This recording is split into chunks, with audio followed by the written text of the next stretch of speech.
We are looking live at shares of Beyond Meat, ticker symbol BYND, and it is a painful day for anyone holding this stock. The price is currently $1.99, plummeting 20 cents, a drop of over 9% on the session as of 10:39 a.m. Eastern Time.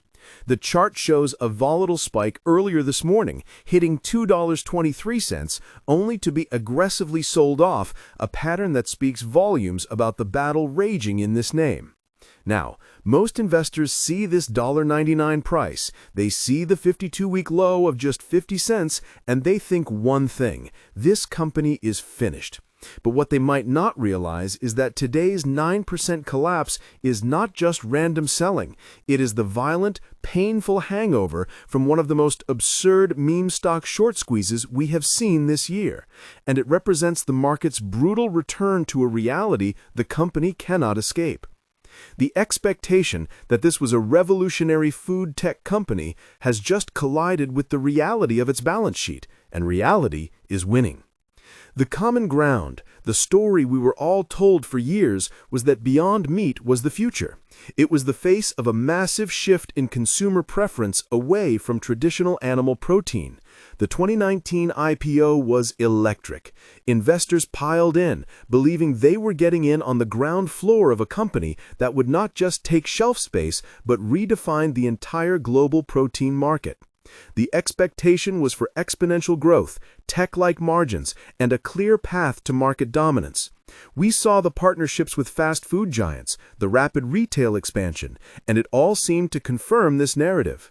The stock became a proxy for an environmental and dietary movement, and its valuation soared into the stratosphere, disconnected from the fundamentals of making and selling a food product. But the reality that is crushing shareholders today is that Beyond Meat is not a software company. It is a food manufacturer. It is a high-cost, capital-intensive, low-margin business fighting for survival in an inflationary world. The 9% drop you see on your screen is the market finally and fully digesting the fact that the consumer adoption curve has not just flattened, it has inverted. Consumers, squeezed by inflation, are trading down, not up, to premium-priced plant-based alternatives. When shoppers are forced to choose between a $5 pack of ground beef and a $9 pack of pea protein patties, the decision is simple. The core business is shrinking.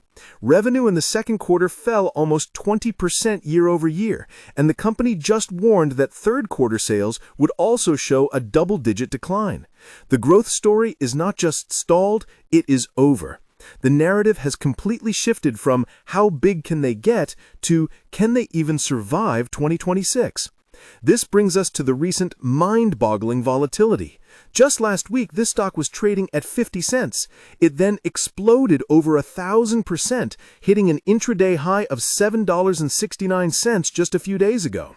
Today, at $1.99, it has given back almost all of that speculative fever. This was not a fundamental turnaround. This was a technical, retail-driven short squeeze of historic proportions. It was triggered by a few things: the stock's inclusion in the Roundhill Meme Stock ETF, a small announcement of expanded distribution at Walmart, and most importantly, an astronomical level of short interest. Retail traders on platforms like Reddit and X saw a stock at 50 cents with a massive short position and piled in, seeking to force a GameStop-style squeeze. For a few days, they succeeded, inflicting reported paper losses of over $120 million on short sellers. But like all squeezes divorced from fundamentals, it is collapsing. Today's 9% drop is the shorts reestablishing their positions and the retail speculators running for the exits. And this is where we must talk about the short seller thesis, because in this case, it is not just speculation, it is based on cold, hard math. The short interest in Beyond Meat has been reported at over 60%, and at times even higher, making it one of the most bet-against stocks in the entire market. The bear case is simple and devastatingly clear. First, the company is burning cash at an unsustainable rate, over $59 million in operating cash flow in the first 6 months of this year alone. Second, its gross margins are razor thin, recently reported at just 11.5% and expected to be even weaker, a disastrous figure for a manufacturing company. For several quarters, they were even negative, meaning it cost them more to make and ship the product than they were selling it for. And third, and this is the killer, the company just executed a massive debt for equity swap to avoid a near-term bankruptcy. It had over $1.1 billion in convertible debt due in 2027, an amount it had no possibility of repaying. The solution was to exchange that debt for new shares, a move that increased the total number of outstanding shares by nearly 5-fold. This is catastrophic, massive dilution. It is the reason the stock fell to 50 cents in the first place. The shorts are not just betting on a bad quarter, they are betting that the company is fundamentally insolvent and that this dilution was a final desperate act that only delays the inevitable. This is a critical moment for investor education. When you see a stock with short interest this high, you need to know how to interpret it. You can find short interest data on platforms like FinViz, Fintel, or through many brokerage accounts. When you see a short float percentage above 20%, it is high. When it is above 50%, it is extreme. You should also look at the borrow rate, which Fintel recently showed at a staggering 46.5% for BYND. This is the fee short sellers must pay to borrow the shares. A high rate means there is immense demand to bet against the stock. What's your take on the heavy short position in Beyond Meat? Is it a realistic assessment of their financial trouble, or is it pushing the stock down faster than it deserves? For the average investor, trying to play a short squeeze is not investing. It is gambling with fire. The more responsible action is to read the short thesis. Is it valid? In this case, the bears are pointing to the shrinking revenue, negative cash flow, and crushing debt load.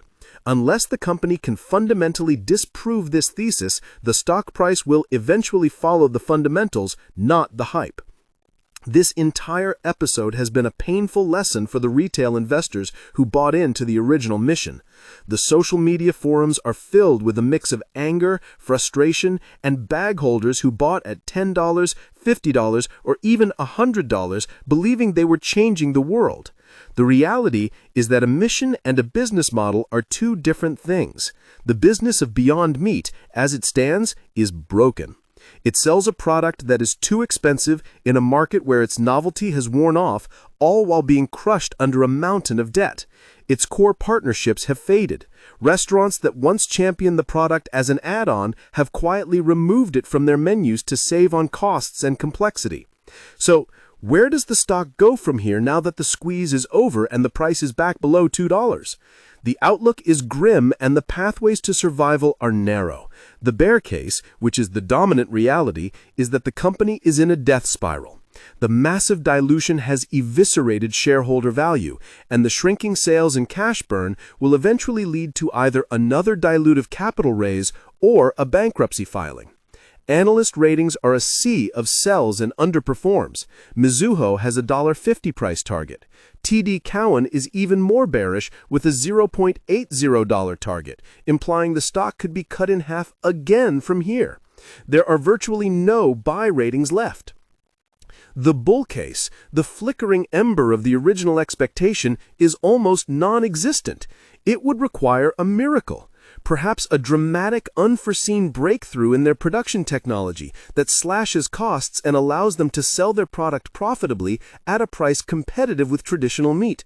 Or a buyout from a massive food conglomerate like Nestle or Unilever. But frankly, at this point, any acquisition would be for pennies on the dollar, likely well below the current $1.99 price. The Walmart deal, which helped spark the squeeze, is not a savior. It is just expanding the distribution of a product that is already seeing declining demand. The next earnings report, scheduled for early November, is a do-or-die event. Investors should ignore the top-line revenue number and focus exclusively on two metrics: gross margin and cash burn. If the company cannot show a clear and believable path to positive gross margins and a dramatic reduction in cash burn, the floor could fall out completely.